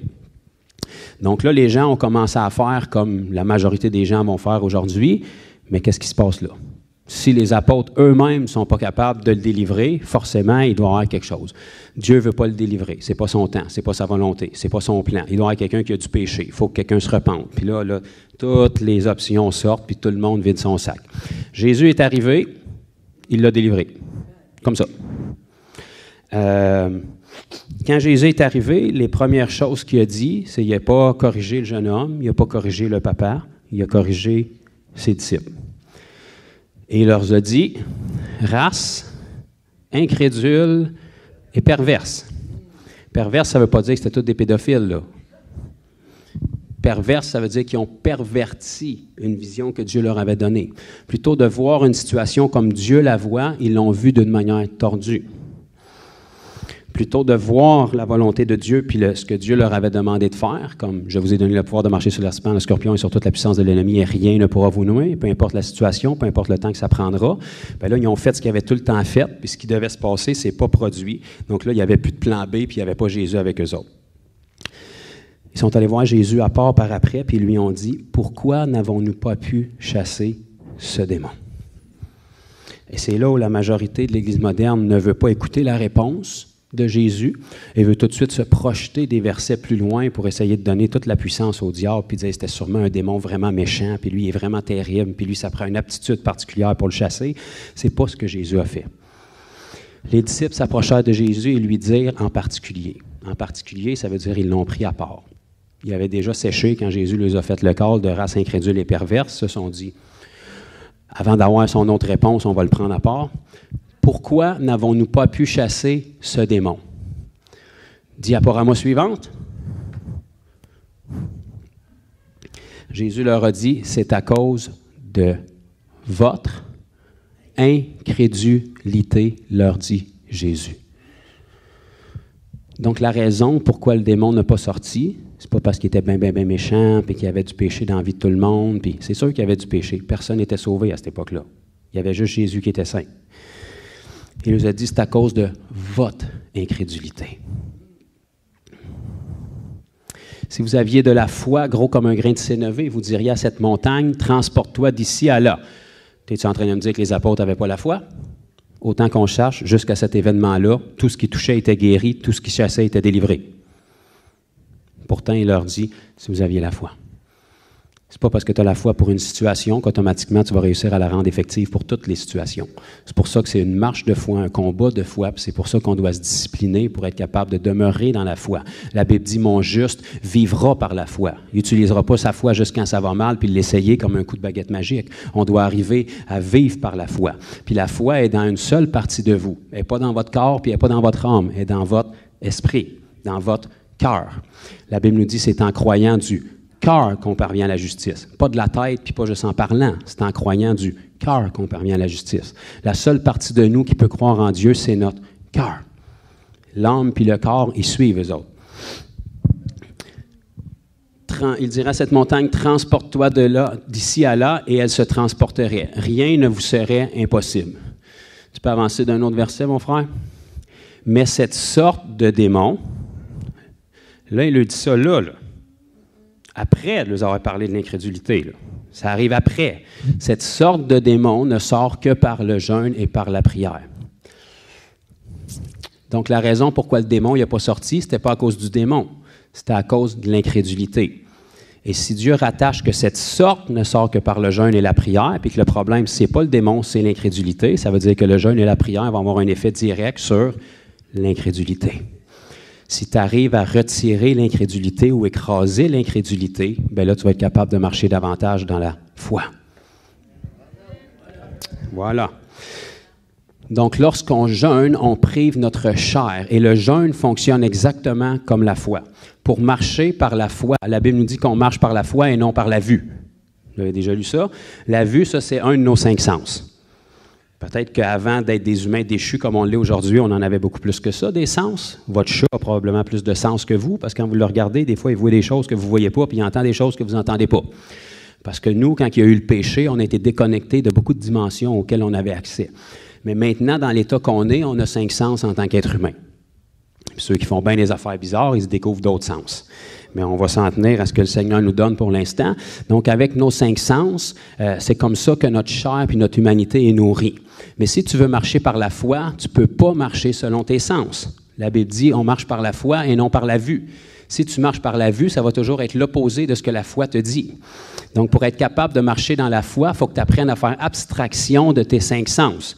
Tes sens sont très bons pour le monde charnel, ici-bas, terrestre, pour accomplir des choses humaines, mais ils sont complètement inefficaces et nuisibles pour les choses de Dieu. Parce que Dieu, c'est en esprit qu'il agit, son royaume est en esprit, puis son œuvre est en esprit. Donc, si tu vois juste dans le naturel, il y a un gros délai entre le monde spirituel et le monde naturel. Ce que tu vois dans le naturel en ce moment, dans le spirituel, au même endroit, au même moment, c'est totalement différent. C'est juste déconnecté. Et ça prend la foi qui fait le pont pour prendre les choses qui sont dans le monde invisible puis les connecter dans le monde matériel pour qu'ils se manifestent. Donc, si tu veux marcher par la foi, il faut que tu apprennes à écraser tes 5 sens charnels et ne pas les utiliser pour les choses de Dieu. Et c'est là-dessus que le jeûne va directement agir. Le jeûne vient faire taire la voix de ta chair. Le jeûne vient écraser la voix de ta chair. Le jeûne vient t'apprendre que quand ta chair crie puis elle s'exprime, elle va le faire puis elle va toujours le faire. Puis quand tu jeûnes, tu la provoques puis tu la pousses à le faire. Comment est-ce que tu formes un bon soldat? Il les casse. Puis tu n'as pas le choix dans l'armée, tu vas casser ou tu vas sortir. Il n'y a pas d'autre choix. Tu vas casser parce qu'on a un moule puis un idéal auquel on veut que tu ressembles. Parce que, mec, qu'on aille à la guerre, on ne veut pas de maillons faibles. On veut du monde qui sont comme on veut. On veut des soldats qui ont les capacités qu'on veut. Puis on va te passer suffisamment sous la pression jusqu'à temps que tu casses pour être capable de ressembler à ce qu'on veut. Puis ça va toujours être désagréable. Puis ça ne te plaira jamais. Parce qu'il n'y a pas personne dans sa chair qui veut se faire réveiller à coups de pied sur la tête à 5 heures du matin, puis qui veut se faire des push-ups, puis qui veut être discipliné, puis qui veut que son lit soit tellement serré que tu peux faire rebondir de l'argent dessus. Il n'y a personne qui veut ça. Mais on apprend la discipline, puis on écrase la volonté de ta chair pour que tu deviennes un soldat où est-ce que tu fais plus ce que tu veux, tu fais ce qu'on te dit. Le jeûne, c'est cette discipline-là qui apporte sur notre chair. Si tu veux savoir à quel point tu es charnel, mets-toi en jeûne. C'est facile de flaguer des drapeaux le dimanche dans le pic musical que tu aimes, là. Tout le monde est capable de faire ça. Ça te prend rien que des jambes pour sauter, puis tu peux crier. Ça, c'est pas spirituel. C'est merveilleux, c'est bénissant, puis c'est émotionnel, puis le Seigneur n'a rien contre ça. Si tu veux savoir ce qui est spirituel, mets-toi en jeûne, puis mets-toi sur tes genoux dans ta chambre pendant une semaine. Ça, c'est spirituel. Puis ça, tu vas voir à quel point tu es charnel. Parce qu'après 2 minutes sur tes genoux, puis après que tu aies manqué ton premier repas, là, tout d'un coup, tu vas te découvrir une petite anémie. Oh, je pense que j'ai une baisse de sucre, là. Oh, j'ai la tête qui tourne. Ça tombe bien, tu es à genoux. Le plus haut que tu peux tomber sur le plancher. Ça va aller. Au pire, tu vas tomber en transe. Tu vas peut-être visiter le 3e ciel comme Paul. Reste donc là, voir ce que ça peut faire. Tu es souvent étourdi parce que tu manges trop. Ça ne fait rien d'être étourdi parce que tu ne manges pas. Tu écrases ta chair. T'écrases ta chair. Ça ne me dérange pas t'es qui. Il n'y a pas personne, quand il jeûne, que ça y tente d'aller lire sa parole pendant des heures. Que ça y tente d'être sur ses genoux et de prier. Quand tu jeûnes, ce que tu veux, c'est manger. Puis tu vas chercher des versets dans la Bible pour le justifier.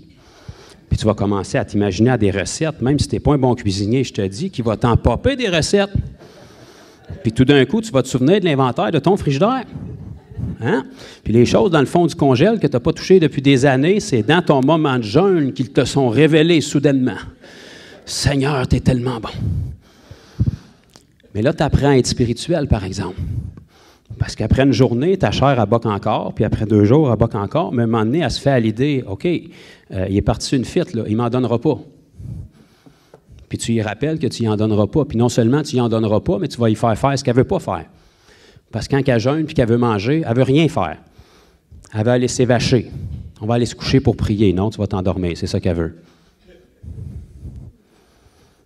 Tu t'arranges pour la mettre le moins confortable possible. On ne peut pas se mettre à genoux sur le tapis. Non, on va aller sur le plancher. Fais-tu ton affaire, ça? Non, parfait, c'est ça qu'on va faire. Fait que tu apprends à discipliner ta chair. Et qu'est-ce qui se passe dans ce moment-là? Toi, tu as l'impression que ça ne perce pas en tout parce que tu es constamment en train de combattre ta chair. Mais ta prière qui passe à travers cette disposition-là, elle est en train de percer d'autres niveaux. Parce que quand tu fais ça, la prière superficielle, elle tombe. C'est plus juste du bout des lèvres, là. Les premières heures, ça peut aller. Les premières journées, ça peut aller. Mais quand ça fait une semaine que tu n'as pas mangé et tu es encore sur tes genoux en train de prier, ça commence à venir du cœur un peu, là. Tu te fais à l'idée. Il va falloir que ça se fasse. Parce que je ne mangerai pas de toute façon, puis je vais continuer à prier. Là, tu es en train d'écraser ta chair. Dans l'immédiat, tu es dans le feu de l'épreuve, puis tu penses que tu perds ton temps, puis tu n'es pas béni, puis le Seigneur ne te parle pas, puis on dirait que le ciel est fermé, puis tu as l'impression de perdre ton temps, puis là, toute la culpabilité te vient, puis là, tu penses à toutes les erreurs que tu as faites avant de tomber en jeûne, puis là, le diable te dit, tu fais ça pour te racheter, puis essayer d'acheter des airs lousses avec le Seigneur. Mais quand tu sors de ce jeûne-là, qu'est-ce qui se passe? C'est que les prières que tu as faites là, pendant que tu pensais que tu perdais ton temps, bien, ils ont percé le ciel. Parce que ce n'était plus des prières du bout des lèvres. C'est des prières de gens sincères qui étaient tellement sincères, qui ont prouvé par leur action que c'est le Seigneur qui va avoir sa volonté plutôt que ce que la chair veut. Puis si tu arrives à discipliner ta chair quand elle est en crise, ça va être beaucoup plus facile de la discipliner quand tu recommences à mettre de la nourriture dans ton corps. Les chansons, comme tu recommences à en mettre, tu vas vouloir en mettre moins parce que tu étais tellement connecté au Seigneur quand tu étais en jeûne. Puis ça se peut qu'après ton jeûne, tout l'enfer se déchaîne pour te faire penser que ton jeûne n'a pas été efficace, mais reste accroché parce que ça a percé le ciel. Puis il peut y avoir un petit délai jusqu'à temps que ça intervienne dans le monde naturel. Daniel a attendu genre 21 jours. Pourtant, quand l'ange est arrivé, il a dit, dès le moment que tu as prié, j'ai été lancé. Mais il y a eu du combat qui s'est fait. Quand on jeûne, notre prière est entendue au ciel. Pourquoi est-ce qu'elle n'est pas entendue d'habitude? Parce qu'il y a de l'incrédulité qui bloque. Parce qu'on prie du bout des lèvres. Parce qu'on prie religieusement. Parce qu'on est tellement découragé de prier parce que ça fait tellement longtemps qu'on prie qu'on le fait par habitude. Continue à le faire, c'est déjà bon signe, mais rajoute le jeûne avec. À un moment donné, ton habitude va passer à un cri du cœur. Puis il va falloir que le Seigneur intervienne puis fasse quelque chose. Si Dieu l'a fait pour Jésus puis que ça lui a donné un bon ministère, qu'il l'a fait pour Paul, qu'il l'a fait pour l'Église primitive, qu'il l'a fait pour des hommes et des femmes dans l'Ancien Testament, lorsque la reine Esther est allée pour se présenter devant le roi, elle a dit à Mardoché puis à tous les Juifs, mettez-vous en prière puis en jeûne avant que j'aille rencontrer le roi. On veut que toutes les prières possibles se rendent jusqu'à Dieu parce qu'on va en avoir besoin. Parce que c'est la décision du roi qui va à l'incidence sur notre peuple. Puis c'est Dieu qui est capable de prendre le cœur du roi dans sa main puis de le faire chavirer. Fait que notre prière, quand on veut y donner un turbo puis un boost, c'est le jeûne. Et si on est capable d'avoir cette pratique-là dans notre vie, c'est pas juste une affaire qu'on fait une fois parce que l'Église le propose, c'est une discipline qu'on amène dans notre vie. Jeûne, tu vas savoir à quel point tu en as besoin. Si tu jeûnes une journée puis rendu au soir, tu es à terre puis tu n'es plus capable de marcher, parfait, tu es un candidat exceptionnel. Plus tu as de symptômes, plus que tu en as besoin physiquement. Numéro 1, juste physiquement, tu peux faire des jeûnes. Toutes les religions du monde en font, puis même des gens qui sont athées en font des jeûnes parce qu'ils ont trouvé que c'était bon pour le corps d'avoir un break.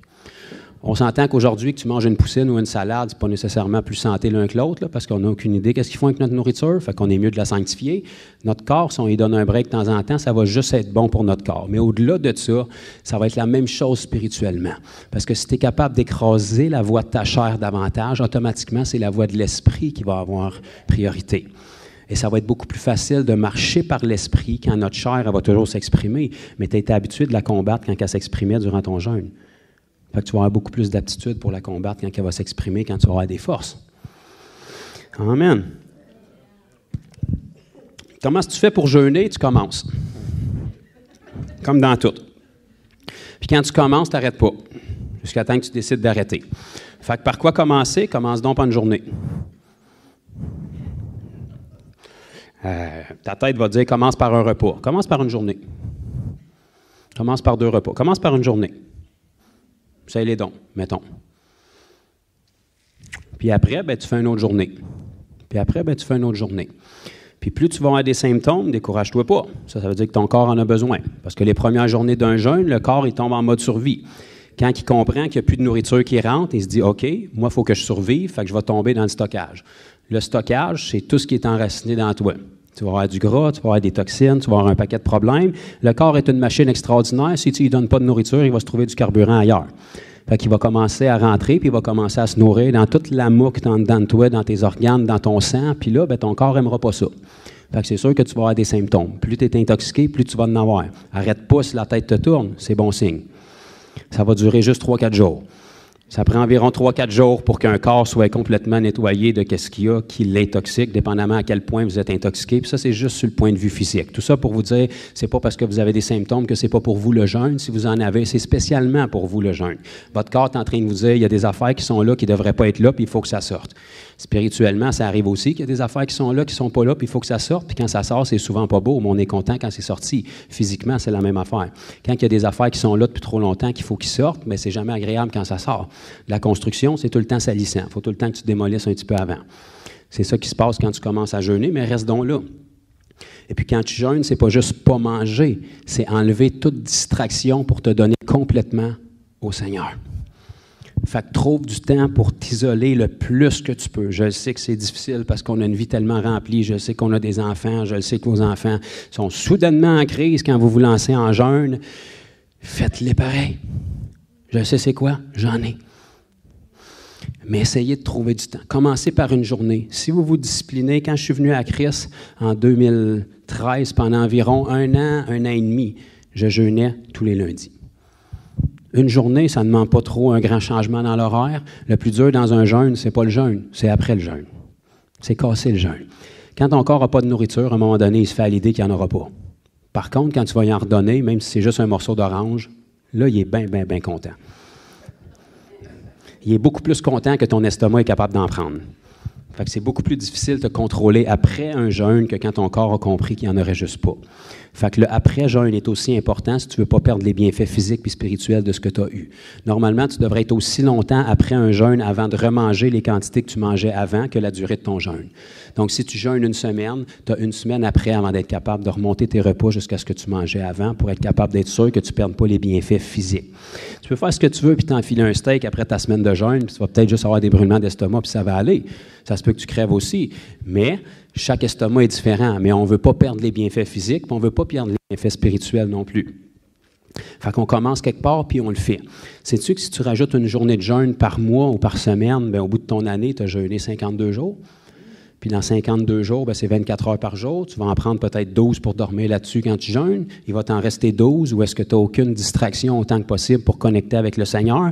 Même sur ce 12-là, si tu en perdais la moitié à regarder le plafond puis à être sur Facebook jusqu'à temps de te dire il faut que je lâche mon Facebook, puis qu'après ça, tes enfants seront en crise pendant 2 heures, puis qu'après ça, tu es obligé d'intervenir parce que le téléphone sonne constamment, puis Bell Canada a plein de promotions à t'offrir parce que tu es en jeûne.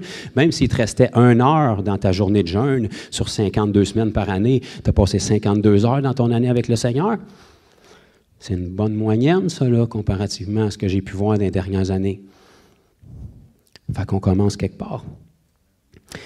Pendant environ un an et demi, tous les lundis, je passais du temps en jeûne. Une journée, c'est pas fatal. Plus tu le fais, plus ça devient facile.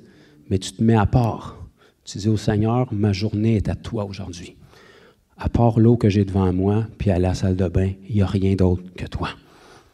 Le moins possible de distraction. Enlève même les enseignements, enlève tout. Viole ta chair, puis fais juste y dire, ça va être toi puis Dieu. Quel Dieu? Celui que tu ne vois pas? Celui-là. Celui que tu n'entends pas la majorité du temps? Drette ça. Celui que tu ne ressens pas bien souvent? Bingo. T'es sûr que tu veux faire ça? Ben oui. T'aimeras pas ça, hein? Non, pas pantoute. Fait qu'on va faire ça. Jusqu'à date, tu ne m'as pas bien aidé dans ma relation avec le Seigneur. Fait qu'on va y aller avec ce que le Seigneur nous donne. Puis tu fais ça. Puis à un moment donné, tu peux rajouter des jeûnes plus prolongés. La première fois où j'ai fait un jeûne plus prolongé, ça a été une semaine. J'avais 2 semaines de vacances par année. Je prenais mes 2 semaines. J'en prenais une pour jeûner, une pour me remettre, puis je retournais au travail après. La première fois où j'ai fait le jeûne, j'étais totalement isolé pendant une semaine de temps, mais j'avais quand même quelques distractions. De temps en temps, j'avais de la louange qui jouait. Puis temps en temps, j'avais des petits bouts d'enseignement. Après ce jeûne-là, le ciel ne s'est pas ouvert tout d'un coup. Dans le jeûne, tu as l'impression que tu perds ton temps, puis c'est pas évident.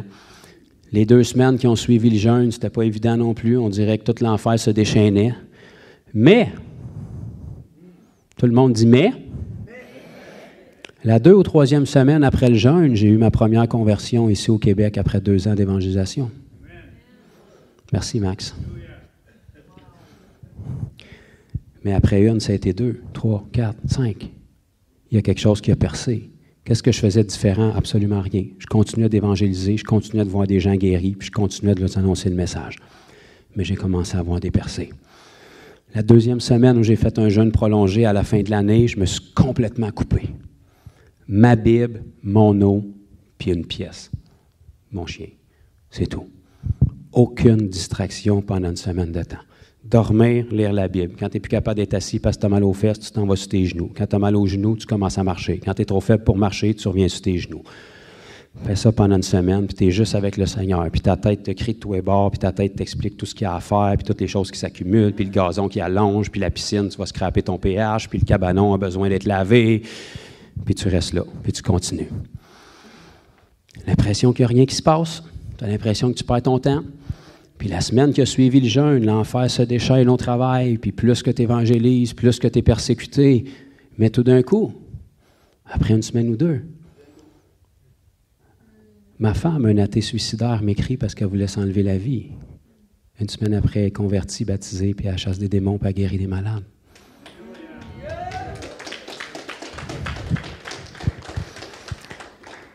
Qu'est-ce qui a changé? Absolument rien. Je travaillais à la même place, je brossais les mêmes frites, je tournais les mêmes steaks, puis je parlais de Jésus de la même façon. Mais il y a une percée qui s'est faite. Soyez conscients que vous dérangez. Il y a un prix à payer, ça va coûter, c'est pas toujours facile. Après ce jeûne-là, l'enfer était tellement déchaîné qu'il s'est attaqué même à ma maman. J'étais chez nous après mon jeûne, puis j'espérais que le ciel soit percé, puis j'étais en train de prendre ma douche avant d'aller au travail. Puis tout d'un coup, il y a un gros choc qui me passe à travers le corps. J'ai dit, qu'est-ce qui se passe? Je descends de là, ma maman était tombée chez moi dans les escaliers, puis elle s'était fracturé le bassin. Elle avait rampé elle-même en se traînant jusqu'à mon divan, puis j'ai retrouvé ma mère qui gisait sur le divan, puis capable de bouger. J'étais obligé de la prendre dans mes bras, puis de prier pour elle, pour la ramener, puis j'ai pas été capable. On est obligé de la traîner à l'hôpital, puis elle a eu le bassin cassé. Mais il y a eu de l'opposition, mais il y a eu une percée. Après ça, les choses ont commencé à débloquer. Après ça, ma femme s'est convertie. C'est devenu ma femme par après. Elle a bouleversé une multitude de vies dès le début de sa conversion. Parce que mes prières ont percé le ciel. J'ai continué à faire la même chose que je faisais. Mais il y a eu un nombre de chocs dans le monde spirituel qui a percé ce qui bloquait avant. Tout ça parce que j'ai fait quelque chose que la Bible nous disait. Puis dans le naturel, puis dans l'immédiat, tu as l'impression qu'il n'y a rien qui se passe. Mais il y a quelque chose qui se passe. Sinon, le Seigneur ne nous demanderait pas de le faire. Mets-le au défi, mets-le à l'épreuve. Fais-le. Qu'est-ce qui ne perce pas dans ta vie? Ça ne me dérange pas t'es qui, il y a tout le temps quelque chose qui ne perce pas. Ça ne me dérange pas t'es qui, il y a tout le temps quelqu'un qui ne veut pas se convertir autour de toi, même si ça fait des années que tu l'évangélises. Ça ne me dérange pas t'es qui, il y a tout le temps du monde qui devrait être sauvé plus que ça à ton travail, puis il résiste. Ça ne me dérange pas t'es qui, mais tu es supposé d'avoir plus de miraculeux dans ta vie. Tu es supposé de produire plus de choses extraordinaires. Tu es supposé d'être capable d'aller plus loin d'un miracle, plus loin d'une délivrance. Ça ne me dérange pas t'es qui, puis moi avec. On peut toujours aller plus loin. Si tu es capable d'appliquer le jeûne puis de te consacrer juste au Seigneur, tu vas voir que ta prière qui est faite puis ton temps qui est investi durant le jeûne, c'est pas pour épater le Seigneur. Ça n'a pas un effet sur le Seigneur, ça a un effet sur la seule chose en toi qui empêche Dieu d'exaucer. Les prières qui sont filtrées à travers ta chair, qui sont remplies de doutes, de craintes, puis avant même que la prière soit verbalisée, ta tête t'a déjà découragé parce qu'elle te dit « ça fait 5 ans que tu pries pour ça ». À un moment donné, tu passes par-dessus ta chair. Parce que ta chair, sa voix est affaiblie. Puis tu peux percer le trône de la grâce. Puis il y a des choses qui vont commencer à débloquer. Puis plus tu vois le Seigneur agir, plus tu es excité, puis plus tu vas vouloir le faire encore. Puis plus tu vas avoir de témoignages, plus tu vas le partager aux autres, puis plus les autres vont vouloir embarquer. Puis c'est comme ça qu'on part un mouvement. Les gens qui se sont démarqués de toute l'histoire de la chrétienté, c'est des gens qui avaient une vie de jeûne.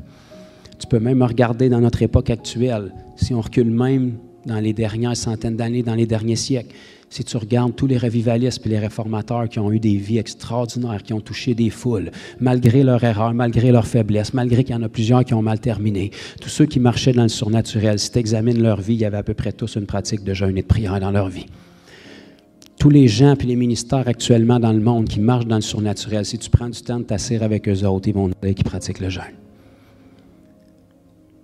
Pourquoi si peu marchent en puissance? Pourquoi si peu ont une vie chrétienne épanouie? Pourquoi si peu pratiquent le jeûne? Pourquoi si peu sont prêts à payer le prix? On voudrait avoir 100% de réussite dans tout ce qu'on fait du jour au lendemain. T'as-tu pensé si 100% des malades que tu touches seraient guéris demain, la gestion de ce que c'est? Vous le voulez, puis moi aussi je le veux. Jésus ne pouvait pas rentrer dans une ville. On a de la misère à gérer notre horaire dans une journée. Qu'est-ce que ça serait si tous les malades se jeteraient sur nous autres? Je le veux. Je le veux. Mais notre caractère doit être formé à la mesure de la puissance qui agit en nous. Je veux que tous les démons crient comme des petites filles quand je m'approche. Je le veux.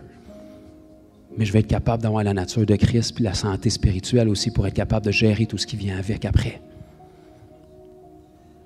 On a besoin de se consacrer. Puis ça, c'est un outil extraordinaire que le Seigneur nous donne. En fait, tout ce qui ça ne vous tente pas de faire, c'est probablement la chose que vous devez faire.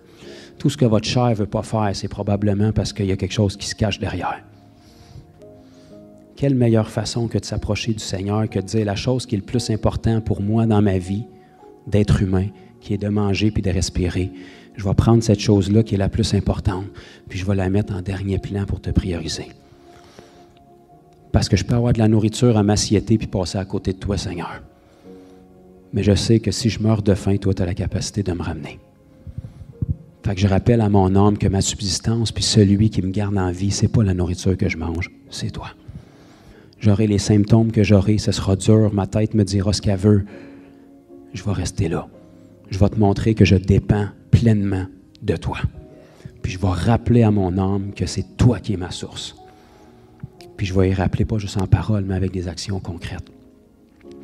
Fait que je vous mets au défi. Je vous lance un appel. Je recrute parce qu'on a besoin d'un peuple qui est capable de se mettre à part. Commencez quelque part. Je peux vous garantir, si vous commencez par une journée, c'est mieux que 0 journée. Vous allez avoir le bienfait d'avoir commencé quelque part. Puis le Seigneur est tellement excité quand on fait des pas de foi que des fois, sa grâce est déversée sur nous en surabondance juste pour un petit pas de foi parce qu'il veut t'encourager. Pareil comme quand un enfant commence à marcher. On est tout excité de son premier pas. Pourtant, 30 ans plus tard, il n'y a personne qui est décoiffé quand tu fais un pas, là, mais quand il commence, tu l'encourages dans chaque petite chose. C'est la même chose avec le Seigneur. Donc, je vous lance l'appel, je vous dis, on n'est pas obligé d'avoir quelque chose d'organisé, on n'est pas obligé que ça soit en chaque début d'année, puis d'avoir une template thématique pour que toute l'Église le fasse. Commençons donc par avoir cette discipline-là dans nos vies. Chacun de nous, on peut le faire, on doit le faire, puis on doit le faire plus souvent. Mais commençons quelque part. Commençons par avoir une discipline d'une fois par semaine, une fois par 2 semaines, une fois par mois. Commençons au moins quelque part, juste pour avoir une discipline. Puis vous allez voir que juste ce temps-là, même si c'est juste une journée, dans ce petit temps-là que vous lui donnez, vous réalisez à quel point des fois on s'égare du Seigneur. Même si on ne s'en rend pas compte parce qu'on est tout le temps dans les pratiques, on fraternise, on est à l'Église, on évangélise même. Mais juste de revenir en cœur à cœur avec le Seigneur, ça nous rappelle la raison de pourquoi on fait toutes ces choses-là. Puis après ça, quand on retourne faire les pratiques qu'on faisait, bien on le fait à partir d'un cœur qui est rempli. On le fait à partir d'un Dieu avec lequel on a été connecté dans l'intimité. Fait que nos paroles ont un autre poids quand on parle. Amen. Seigneur, je te remercie pour ta parole. Merci pour ces clés de puissance extraordinaires que tu nous donnes. Merci, Seigneur, parce que tu as pleinement pourvu à tout pour notre parcours ici-bas. Tu sais les défis avec lesquels on doit faire face. Tu sais les difficultés. Tu sais les restrictions de ce monde charnel. Mais Seigneur, tu as trouvé des clés, tu as trouvé des moyens, tu as trouvé des façons que tu nous donnes d'être capable de te prioriser. Je te prie vraiment que dans chacune de nos vies, non seulement tu puisses mettre ce zèle et cette conviction de pouvoir passer du temps de consécration, de jeûne et prière avec toi, mais que tu puisses vraiment nous visiter à un autre niveau dans ces moments-là, Seigneur. pour que ça devienne quelque chose qu'on est attiré, quelque chose qu'on désire, des moments auxquels on soupire. On a hâte à notre prochain jeûne pour pouvoir connecter à un autre niveau avec toi. On a hâte de passer ce moment où est-ce qu'il n'y a plus rien d'autre qui peut nous distraire parce qu'il n'y a que toi dans ce temps-là qu'on consacre.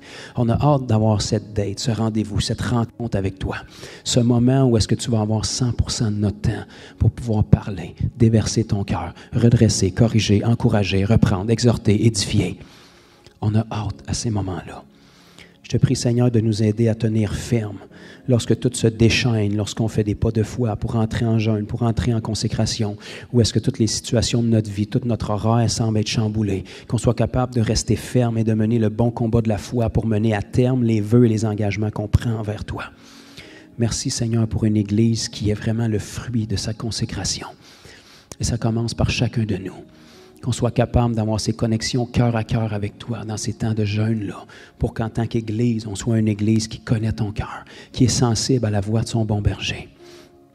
Merci, Seigneur Dieu, de nous aider à avoir cette discipline, d'être capable d'écraser notre chair, d'écraser nos désirs, nos opinions, d'être capable d'avoir la sagesse d'organiser notre horaire, afin qu'on ait la priorité et la qualité de notre temps pour toi, Seigneur.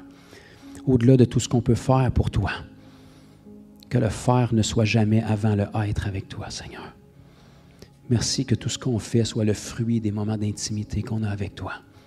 Merci de nous rafraîchir, de nous ramener aux bases, de nous ramener, Seigneur Dieu, avec un cœur tendre dans ces moments-là, de rafraîchir la joie de notre salut, Seigneur, de nous rappeler les grâces, les bontés que tu as eues pour nous, qu'on a mis en oubli parfois à cause des tracas de la vie. Et Père, je te prie vraiment pour des percées surnaturelles dans la vie de chacun de mes frères et sœurs et de la mienne aussi, dans ces temps de jeûne. Merci qu'on puisse commencer à mettre en pratique dès cette semaine des temps de consécration et qu'on puisse être témoin des percées que tu nous apportes. Ta parole est la vérité. Ceux qui nous ont précédés l'ont éprouvé. Leurs vies sont un témoignage et une preuve pour nous. Et on te prie, Seigneur Dieu, de faire de nos vies aussi une preuve pour les gens qui nous regardent, que tu es un Dieu qui est fidèle à ta parole. Merci d'agir à travers chacun de nous, Seigneur. Père, je te prie que s'il y a quiconque qui est ici, qui ne te connaît pas encore personnellement, qui est ici pour peu importe la raison, peu importe les motifs, je te prie que tu puisses la visiter maintenant, que tu puisses convaincre, que tu puisses parler, que tu puisses te révéler, Jésus. Le Dieu duquel on parle, le Dieu qu'on élève parmi nous.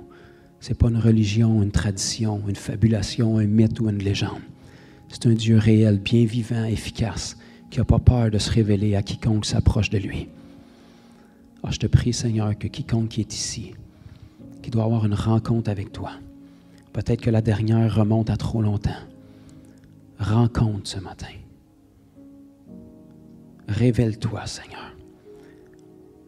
Ranime l'espoir. Enlève les frustrations, les colères, toutes les fois qui ont été usées au fil du temps. Viens rencontrer. Ranime la joie ce matin. Ranime le feu, ranime le zèle, ranime la flamme. Restaure le premier amour. Que toute personne qui ont pu te prendre en aversion, Seigneur, parce qu'ils ne comprennent pas les situations qu'ils traversent en ce moment, viens restaurer la vérité dans ces situations-là et dans leurs pensées, Seigneur. Donne-nous ta perspective dans nos situations de vie en ce moment.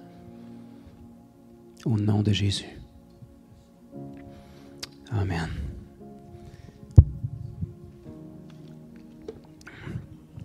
C'est l'habitude qu'un enseignement sur le jeûne ne se finisse pas par un cri de gloire et de guerre. Mais ça n'enlève pas la puissance.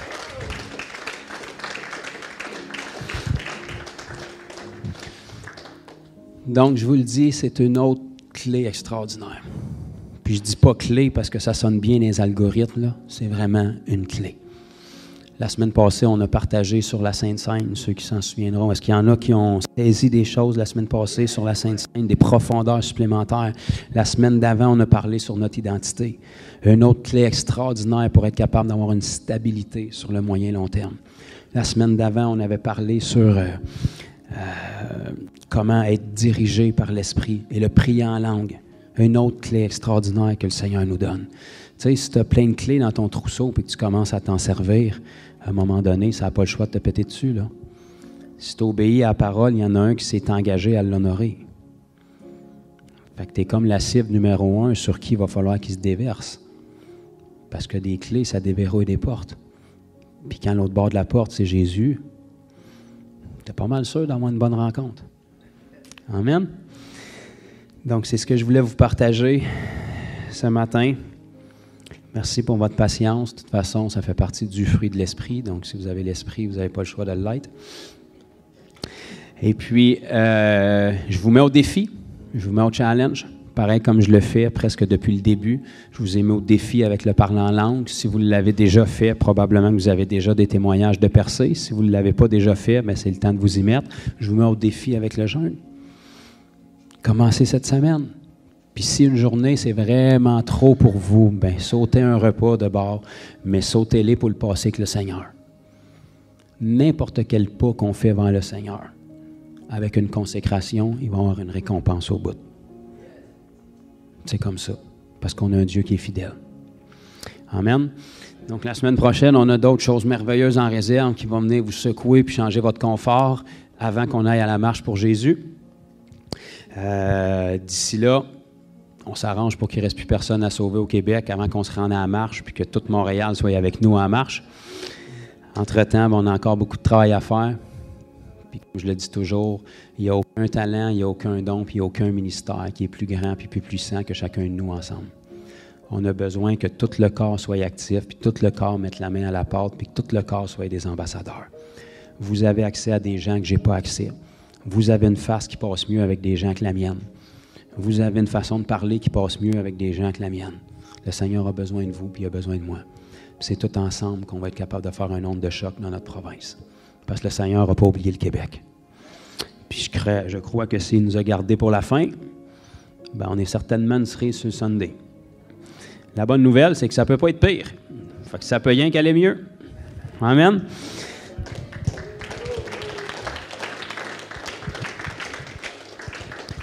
Fait que Dieu vous bénisse. Vous pouvez rompre les rangs. Saluez-vous par un saint baiser si la personne est volontaire. Connectez, fraternisez, organisez-vous des évangélisations cette semaine, puis on se revoit samedi prochain.